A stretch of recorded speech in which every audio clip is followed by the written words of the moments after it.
striking iron while it's hot. Here we go. We're just talking about resistance, dropping resistance, letting go, becoming the river, flowing as the river, letting go of the tiller, letting go of the person who thinks, letting go of all the manager parts that think they know best.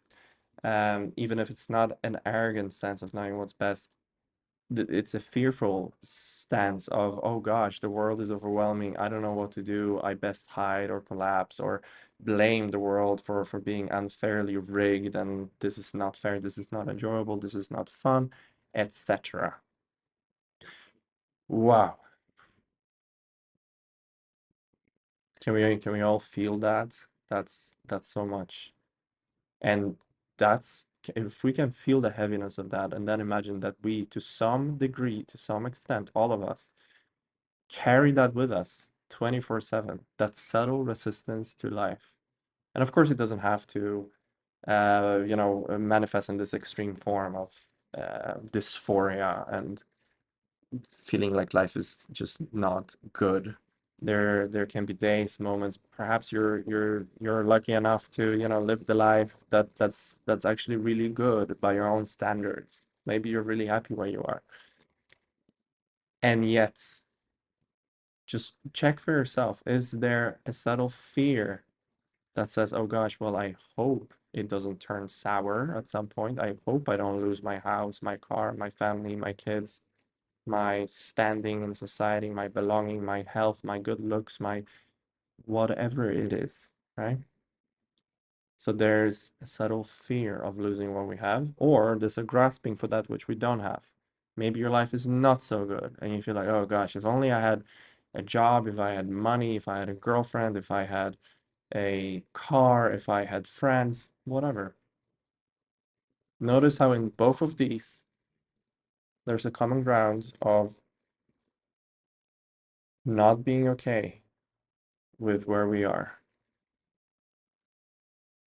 So even in that, where we're happy with our life, there's like, no, no, no, I'm happy where I am. But no, this is where it gets subtle. Notice that there's a voice that says, yeah, but like we better stay here. So there's still, amidst this living our dream life, potentially, there's still, it's still tinted by that flavor of fear, subtle fear that it will end. Whether because we'll lose it in this lifetime or ultimately we're all gonna face death. This body and this life will come to an end. Not the life with capital L, but this character Milo and everything that he seemingly built will cease to be mine. And so what is we've set the stage. We don't want to abide from this place of subtle or not so subtle fear. Um, what is the way out, Milo? And here is where this teaching becomes art, where I can appreciate how all the teachers are ultimately pointing to the same thing, but in so many different ways. And there are so many different ways in which we can complicate things as well. But I want to make things really simple today. Forget healing, forget inner child world work, forget, healing circles and plant medicine journeys and journaling and meditating and all of that. There's nothing wrong with any of it. And what's more, it's not only that there's nothing wrong with it, it can actively help. It's great. I've done all of those things. It's amazing.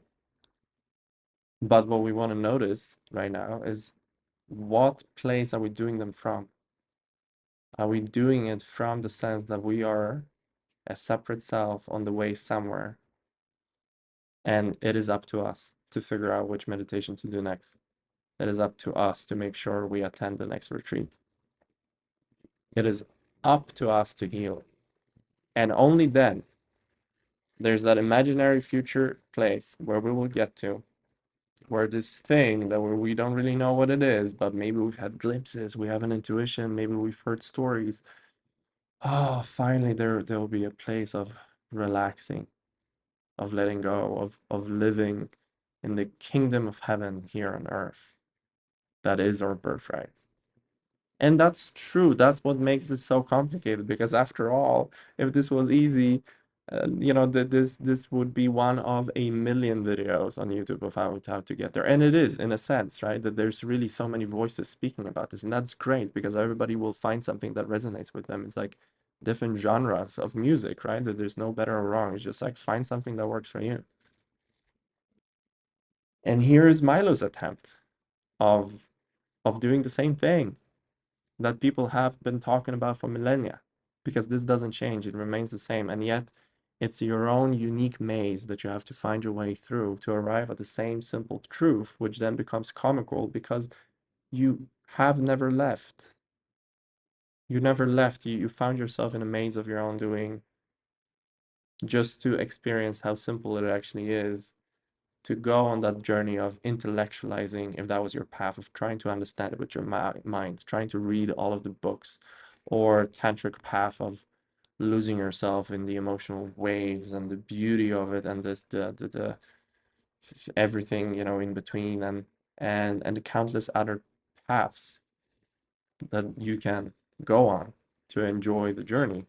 And ultimately, we all come back to the very same place, recognizing amidst all of the realization that I don't want to diminish anything, like they can be beautiful as we step into oneness, into consciousness, just even breaking that identification with our bodies is massive. You're telling me I'm not this mind and body? Like that's insane. And as the spiritual planes open up and astral and it's endless. It's literally infinite and it's beautiful. We're not diminishing anything. We're not discounting the beauty of it. Everything is beautiful, but we want to approach this beauty to really feel the beauty from the awake perspective. And even as I say that, I have to correct myself because that is spoken from my mortal mind, which sees polarity, which sees better and worse, which sees a path. And so I'm so happy I caught myself live on camera, and rather than feeling embarrassed, choosing to use that as a didactic device to actually show that this is precisely where we lose ourselves, just in a second, right? Just like in the way that I'm used to speaking, and out of my mouth comes an actual untruth. Because in order to enjoy, we don't need to be awake. That is precisely the duality that the mind sets up. So how beautiful is this? This is unfolding from a pitfall into a teaching, seemingly. And I'm not sure how clear this is coming across, but the pitfall was of saying, hey, there's a condition to this beauty. There's a condition to living life the right way, the better way, the more enjoyable way. And whereas that is on some level, relatively speaking, true, because there is a seeming place where we arrive where suddenly the tension starts to melt away. Even if you still don't live on a pink cloud, there's still that intimacy with fear, disgust, anger, whatever afflictive emotion you want to bring to mind, it's still there, but the resistance to it is not there. And so you're not suffering. You don't wish, you no longer wish you were somewhere else than here.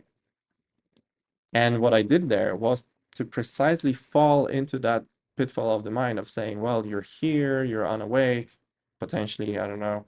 But if you are, then trust me, life will be much better when you're here and when you're having the awake perspective, right? And that's what collapses.